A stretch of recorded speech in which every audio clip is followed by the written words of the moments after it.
Selamat datang kembali di channel Trisna Sejati ya. Gimana kabarnya kalian, sehat-sehat? Ya, alhamdulillah ya kalau kita sehat. Oke, kita di sini akan membahas tentang shared preference ya. Jadi, shared preference itu adalah tempat menyimpan ya, tempat menyimpan data berdasarkan key-nya ya. Nah, jadi setiap data itu ada key-nya, persis seperti session ya, seperti session di dalam PHP ya. Kalau di PHP itu kan ada session gitu untuk menyimpan data atau informasi login ya. Nah, di Android juga ada. Sebenarnya banyak cara untuk menyimpan data, cara menyimpan data login gitu di Android. Nah, salah satunya adalah dengan shared preference ya. Kita akan bahas satu-satu cara untuk menyimpan datanya. Namun kali ini kita akan membahas dari shared preference dulu ya.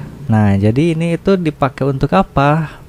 Ini itu dipakai untuk ketika kita mengakses sebuah API gitu kan, kita login gitu kan. Nah, setelah login kita diberi key atau ID user gitu, persis dengan PHP ya, persis dengan login menggunakan PHP. Setelah login gitu kan kita akan dikasih berupa informasi login, misalkan nama lengkap, ID, email dan lainnya gitu kan, untuk melakukan transaksi atau pemrograman lain gitu. Untuk simpelnya, kita akan mencoba menyimpan data yang kita ketik ya, yang kita ketik dulu. Dan setelah kita tersimpan datanya, setelah aplikasinya di close pun ini tidak akan hilang ya datanya, karena ya inilah fungsinya untuk menyimpan shared preference gitu.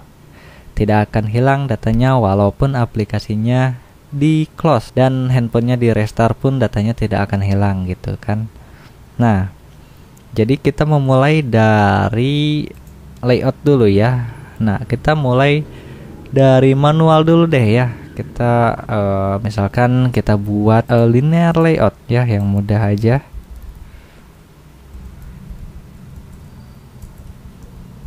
Kita set paddingnya biar bagus ya.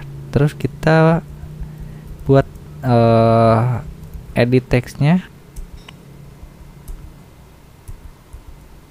ya. Sebelum edit teks sebaiknya kita bikin teks input layout dulu supaya tampilannya jadi lebih bagus ya.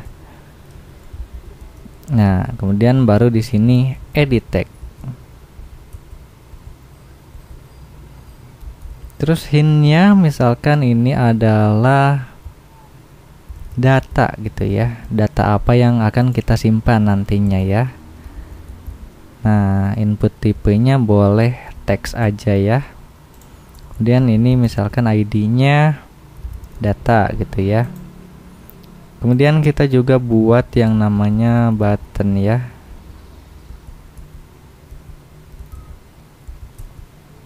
Misalkan simpan gitu. Kita buat margin supaya gak ini ya, supaya gak nempel. Kemudian kasih ID, button save. Nah, kita main di sini aja dulu ya. Setelah itu baru seperti biasa di sini edit text sama buttonnya. Di sini juga jangan lupa ya. Kalau ini saya yakin kalian juga udah tahu ya.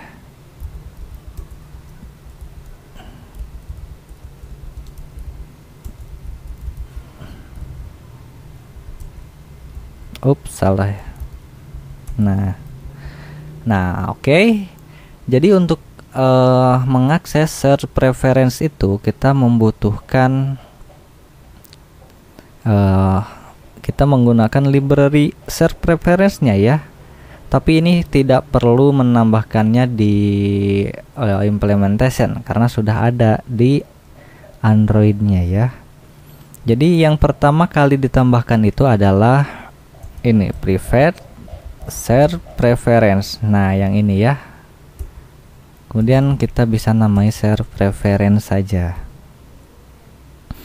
Nah, untuk isinya kita isi dengan share preference sama dengan get share preference. Kemudian nah ini adalah namanya kalian mau buat apa gitu kan ya, misalkan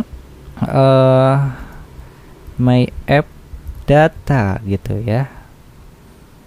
Kemudian kita buat modenya mau private ya, mode private atau mode yang lain, tapi di sini kita bikin private aja ya, karena kita akan menyimpan sebuah kode atau nama atau apa gitu ya. Nah, setelah ini terbuat, ini sangat simpel loh, ini sangat simpel, kita langsung saja bisa langsung button save gitu kan. Nah, langsung simpan aja ini edit datanya ya. Cara menyimpan data yang kita ketik di edit text tadi itu dengan cara share preference. Oh enggak, bukan yang ini, tapi yang share preference titik editor. Nah, ini tambahan editor ya. Kemudian namai dengan editor, kemudian sama dengan share preference, kemudian edit gitu ya. Nah, ini bisa kalian tambahin suppress-nya yang commit pre-edit gitu ya. Nah, di sini bisa tambahin gitu. Kemudian kita langsung saja masukin ya, kita put string. Nah, di sini juga kita bisa nyimpen data apa aja ya, mulai dari string, boolean, integer, float, long, dan string set ya. Kita simpan data string aja ya, karena kita menyimpan data dari edit text tadi ya. Kita put string. Nah, ini key-nya apa? Key itu untuk kita ngeditnya ya. Jadi data ini itu bisa diedit, bisa di delete. Kalau kita nyimpen data login, kalau logotnya itu dengan cara di delete. Misalkan kita apa ya, name aja deh ya, kita namai title aja deh ya. Nah, ini namanya itu bebas aja ya. Nah, terus misalkan edit data get text to string, seperti itu ya. Nah, kemudian setelah itu jangan lupa untuk commit ya, editor.commit. Boleh commit, boleh juga pakai apply ya. Nah, ini sama saja, tapi untuk yang sekarang yang terbaru diusahakan untuk menggunakan apply ya. Nah, terus apa lagi? Nah, jika kalian menggunakan ini untuk menyimpan informasi login, kalian bisa juga tambahin satu lagi, misalkan ID gitu ya. Nah, misalkan ID-nya diambil dari ID apa gitu kan, ID misalkan ID dari API gitu kan. Nah, tapi kita kan tidak menggunakannya sekarang, kita baru bikin yang simple aja dulu ya, yaitu menyimpan data dari edit text. Nah, ini udah tersimpan nih kalau udah gini, kalau diklik ya. Kemudian supaya gak polos gitu, kalau udah tersimpan kita tambahin toas ya. Iya, biar kita gak bingung ini kesimpan apa enggak gitu kan. Misalkan nih, data tersimpan gitu ya.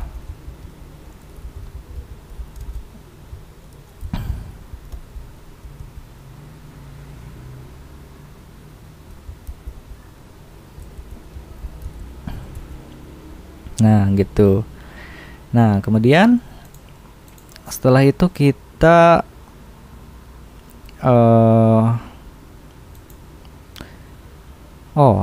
kita tambahin satu tombol lagi deh ya di sini untuk menghapusnya ya.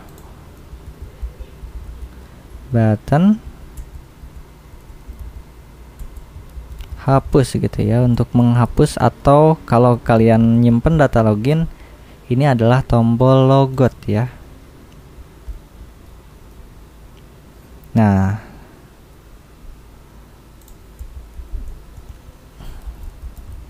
delete aja ya namanya. Atau mungkin ini bisa backgroundnya ya, kita tambahin warna apa gitu, purple. Nah, ini pakai warna yang ini aja, colornya pakai putih. Kalau yang ini misalkan black ya, colornya pakai putih gitu ya misalkan, biar beda. Nah, ini tambahin aja nih button tadi apa, delete ya.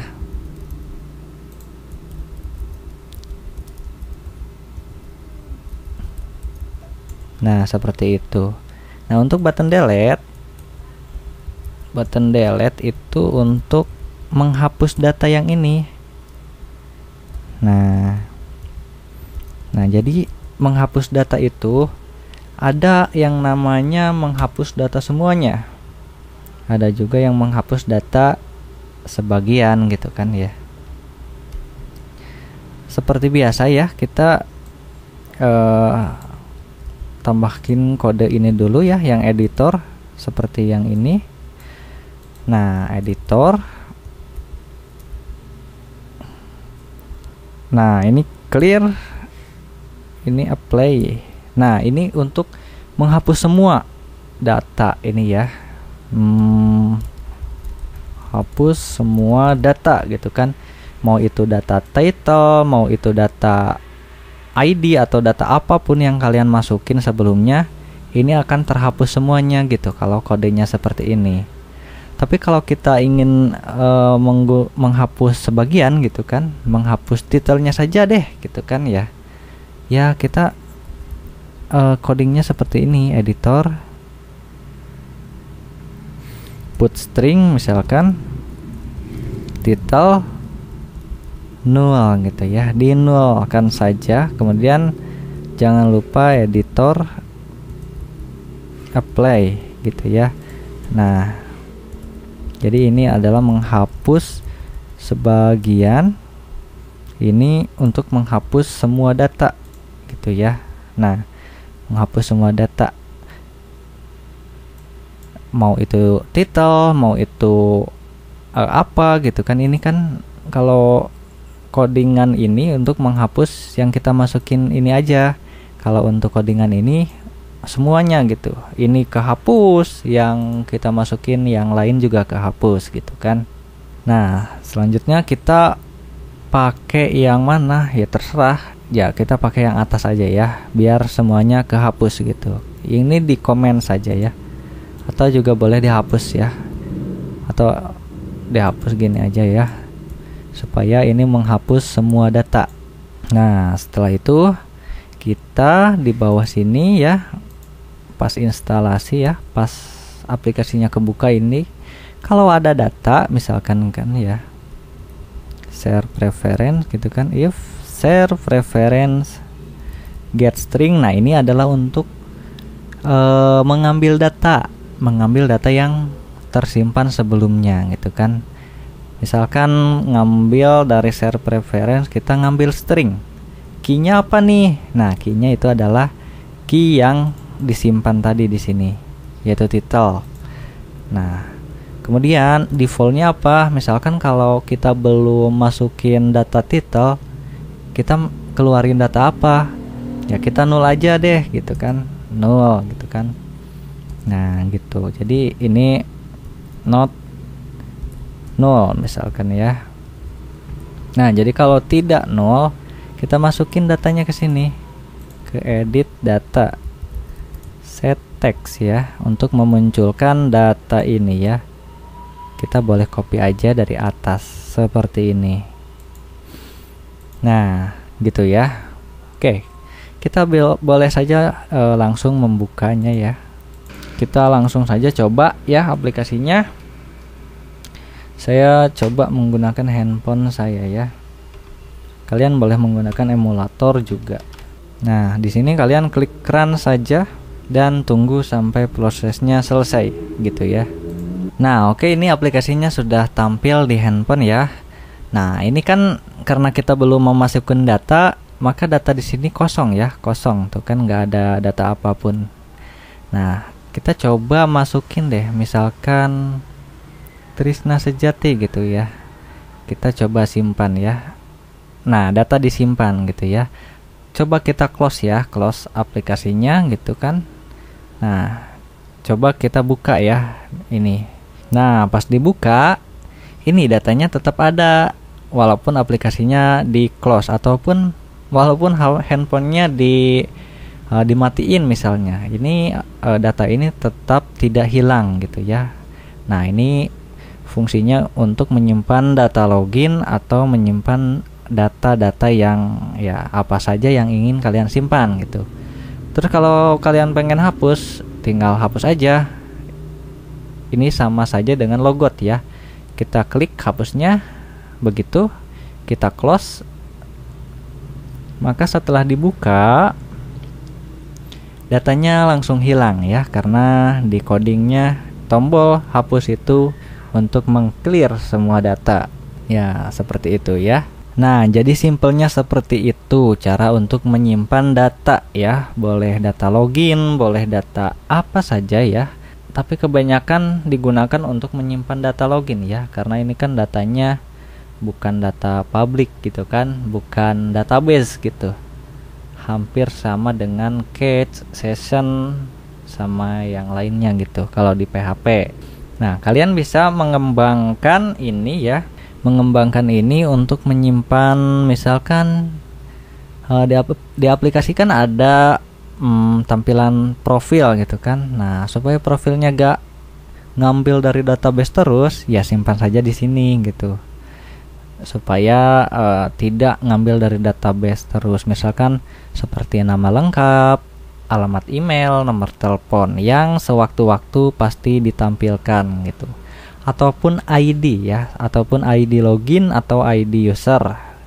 Nah, kalau disimpan di sini di share preference, setiap kita akan melakukan aktivitas data ke API atau ke yang lain menggunakan atas nama user itu, kita langsung saja bisa mengambil datanya kemudian melakukan apapun yang kita mau, seperti input data misalkan CRUD menggunakan user tadi ya yang disimpan di share preference. Nah, seperti itu saja share preference yang saya bahas saat ini.